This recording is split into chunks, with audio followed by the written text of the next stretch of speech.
Parmi les pratiques et les notions de référencement à connaître, on l'a vu précédemment, il y a le SEO on-page ou on-site. Qu'est-ce que c'est que le SEO on-page? Le SEO on-page, c'est toutes les techniques d'optimisation qu'on va pouvoir mettre en place sur un site pour qu'il soit mieux compris et donc mieux classé par les algorithmes de Google. On verra que ça comprend également le contenu du site internet en lui-même, c'est-à-dire les textes qui sont rédigés à différents endroits, de différentes manières. Ça concerne également les mots-clés, on le verra tout à l'heure. Mais en tout cas, c'est ce qu'on appelle souvent également le SEO technique. Donc, tout ce qui va dépendre du site en lui-même, tout ce qui est intrinsèque au site, sa performance, le poids des images, le format des images, le contenu texte, on vient de le dire, et les métadonnées, c'est-à-dire les données qui encadrent le contenu. Une métadonnée, qu'est-ce que c'est? Si on dit que l'image, c'est une donnée, mais l'image que vous voyez, c'est votre donnée, et les métadonnées, ça va être le titre de l'image, le poids de l'image, la description de l'image, etc. C'est pareil pour un site internet. Vous avez la donnée sur une page, par exemple, parce que le SEO on page, comme son nom l'indique, se fait par page sur la page en elle-même. Donc sur un site internet, chaque page a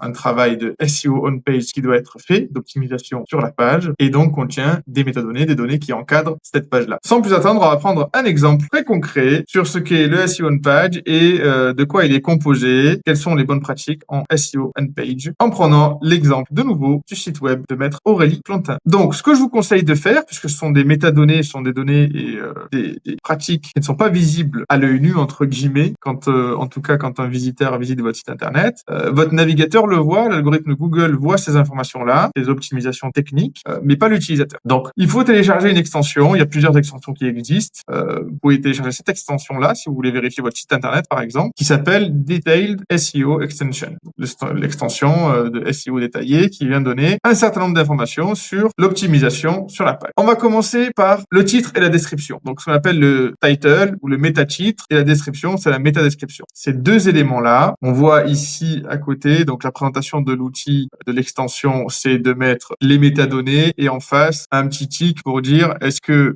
c'est validé ou est-ce qu'il y a un problème à regarder à ce niveau-là. Donc métatitre, métadescription, ce sont des éléments de métadonnées qui vont donner à la page un titre et une description. L'idée, c'est à la fois de donner des informations à Google sur le contenu de la page, mais aussi de donner à l'utilisateur envie de cliquer sur ces endroits-là. Pourquoi? Parce qu'en fait, le métatitre et la métadescription se retrouvent dans les pages de résultats de recherche de Google. Donc, on va voir tout de suite sur Google les résultats de recherche pour voir apparaître le métatitre et la métadescription. Donc, ici, si on tape Aurélie Plantin, avocat urbanisme, on tombe en premier lieu sur son site internet. Alors là, évidemment, on est sur le back-office de la fiche Google. Donc, ça, vous ne le verrez pas. C'est écrit ici. Sur les administrateurs de cette fiche peuvent voir les informations. Et on voit ici qu'on tombe sur le site d'Aurélie Plantin, avocate à Marseille, droit public et urbanisme, ça a été coupé. Et avocate à Marseille, maître Aurélie Plantin offre une expertise juridique pointue en droit public et en droit de l'urbanisme depuis 2016. Donc ça, c'était la métadescription et ça, c'est le métatitre qu'on a pu voir grâce à notre extension sur la page d'accueil. Donc, à quoi ça sert? À donner des informations sur l'algorithme et à donner envie de cliquer à l'utilisateur quand il parcourt des résultats de recherche. Évidemment, là, j'ai tapé Aurélie Plantin, avocat urbanisme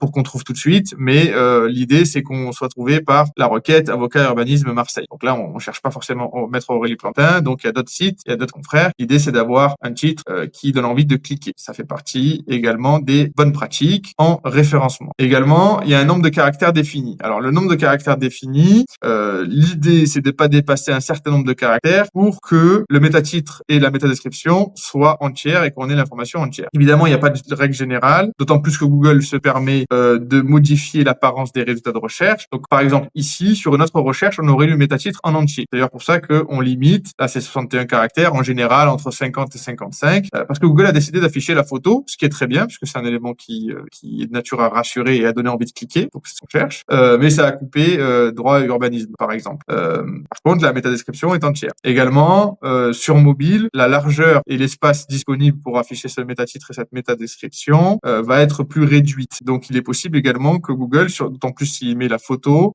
coupe une partie de métatitre ou de la métadescription. Mais ce qui est important de mettre, c'est tout de même le mot-clé principal de la page concernée, à la fois dans le métatitre et à la fois dans la métadescription. Ça, c'est une bonne pratique en référencement. On a également dans les métadescriptions l'URL, donc ça nous apporte rien de spécial. Par contre, savoir qu'elle est indexable, ça, c'est un élément important à connaître. Donc, dans les référencements techniques, on a l'élément qui permet de voir que les robots de Google qui vont parcourir les sites pour les indexer peuvent parcourir ce site. Et canonical, donc canonique, c'est vérifier si la page actuelle n'est pas disponible depuis plusieurs URL différentes. ce qui est le cas ici, puisque c'est la même URL. Pas rentrer dans le détail, mais Google n'aime pas que il y ait plusieurs URL différentes pour parler de la même page. Donc on voit ici que c'est OK. Ensuite, on a également des éléments dont on ne va pas rentrer dans le détail, puisque c'est plutôt pour les robots de Google, pour donner des indications supplémentaires. Robotag, xRobotag, c'est pas ce qui nous intéresse ici.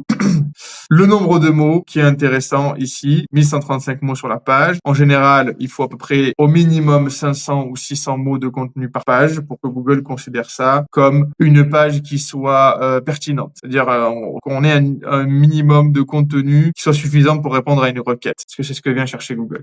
On a ensuite un nombre d'informations sur le nombre d'images de la page, le nombre de liens qui sont présents sur la page. C'est pas extrêmement important. Et on a la hiérarchie des titres qu'on verra un petit peu plus en détail juste après. Le fichier robot.txt qui vient donner des indications aux robots de Google, dont on a vu qu'elles étaient satisfaisantes puisque effectivement le site est indexable, c'est ce qui nous intéresse. Et le sitemap qui est un fichier qui permet de décrire la map, la carte du site, la cartographie du site, quelles sont les pages disponibles. Ensuite, headings. Donc headings, c'est ce qu'on a vu juste avant. Ce sont les titres header. C'est à la fois les titres qui sont présents sur la page et à la fois la hiérarchie de ces titres-là. Vous voyez H1, H2, H3. Il n'y a pas de H4, mais il pourrait y avoir H4, H5, H6, ça dépend. En fait, ce qu'on voit le plus, c'est les H1, H2, H3. Tout simplement, ce sont les hiérarchies de titres. Vous avez le titre principal de la page que vous ne trouverez qu'une seule fois sur la page. C'est la pratique SEO. C'est ce qui permet à Google de définir notamment le contenu de la page. Les H2 qui viennent juste en dessous, qui sont les sous-titres. Donc, qui sont les titres importants, mais qui viennent se placer en deuxième position après le titre principal. Et puis, quand on a du contenu qui doit se découper de nouveau en sous-titres, en sous-sous-titres, donc on utilisera les H3. Et un H3 ne doit pas être placé avant un H2 ou ne doit pas contenir un H2. Par contre, un H2 peut contenir des H3, des H4, etc.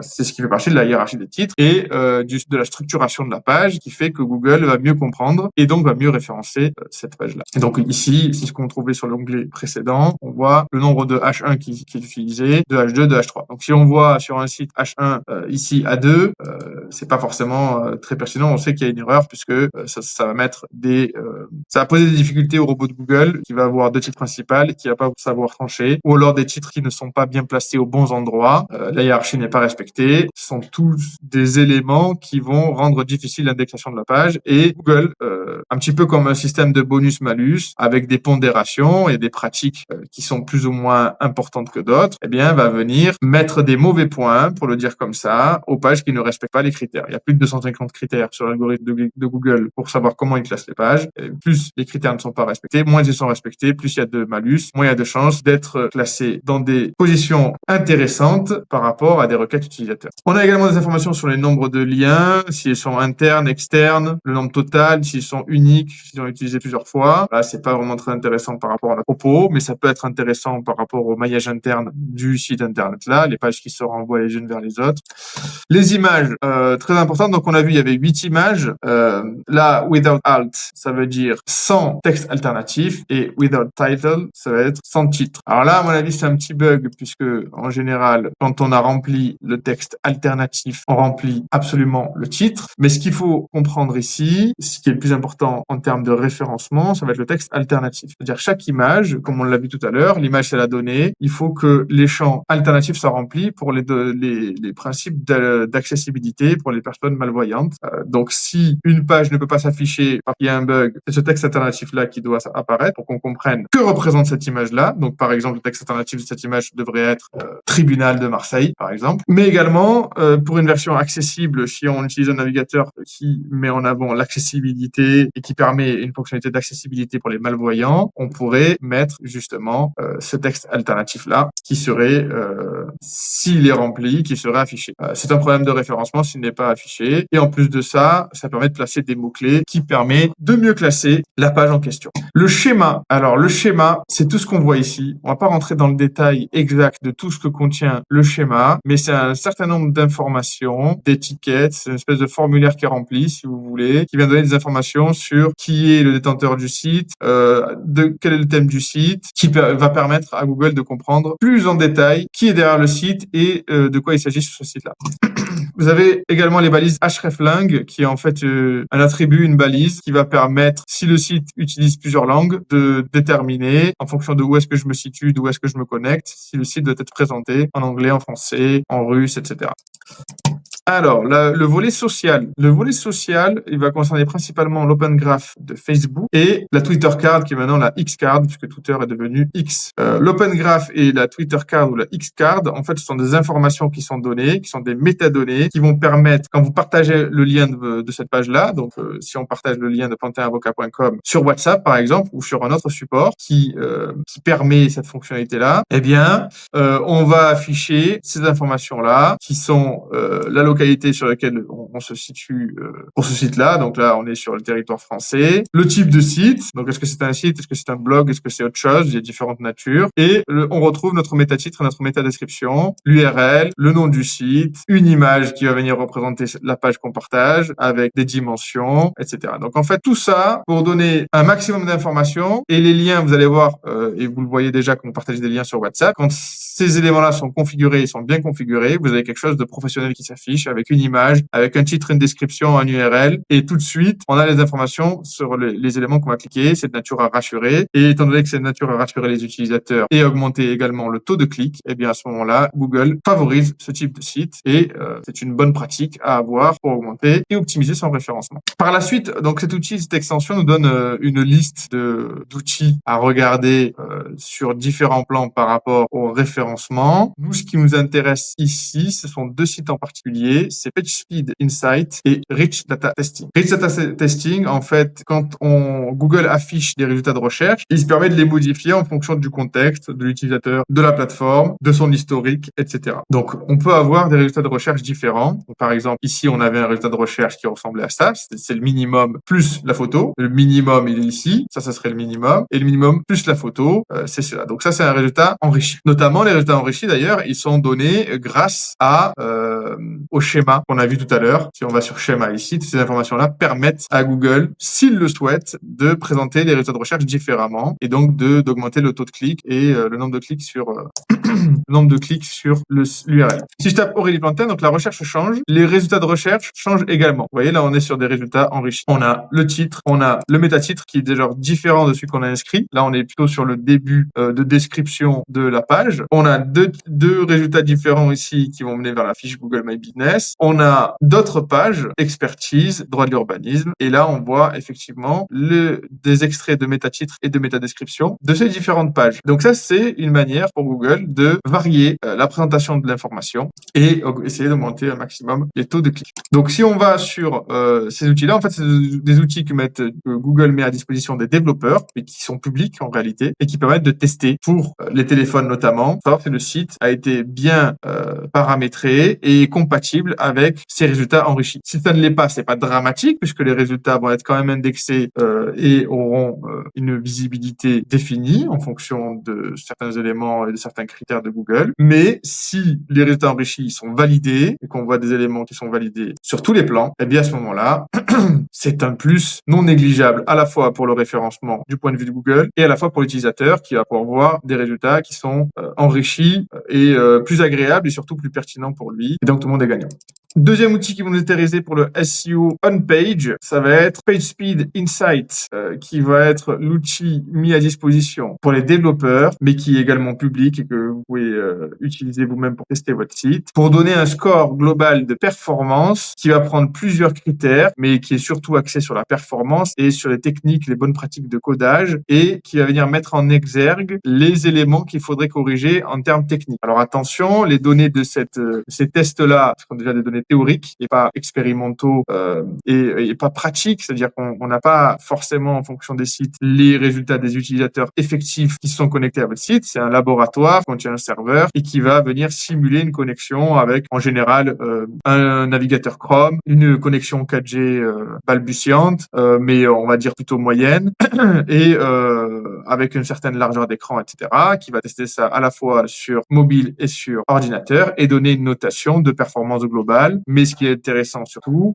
au-delà de la note, c'est surtout de savoir quels sont les audits qui n'ont pas passé et quels sont les points d'amélioration, qu'est-ce qui pêche sur le site, pour voir s'il n'y a pas des erreurs critiques qui sont vraiment très problématiques pour le référencement, ou pour voir si tout est OK sur un site internet là. Voilà. Donc ça, c'est un point qui est quand même considérablement important pour le référencement, mais pas que. C'est pas parce qu'on a une note moyenne sur ce score-là que votre site ne va pas être bien référencé, puisque c'est l'un des critères. C'est est un outil d'aide qui va venir donner des indications pour améliorer, mais ça n'a pas une valeur absolue. D'ailleurs, ça fait partie des communications de Google à ce sujet-là. Bien entendu, si on a une bonne note par rapport aux éléments fournis par Google et aux audits passés par ce test-là, ben on sera plus facilement référencé. Mais ça ne veut pas dire non plus que si on a une très bonne note, même si on a 100%, on sera bien référencé parce que là, on s'attarde plutôt sur les performances techniques du site et moins sur le contenu et sur d'autres critères, sur les métadonnées par exemple.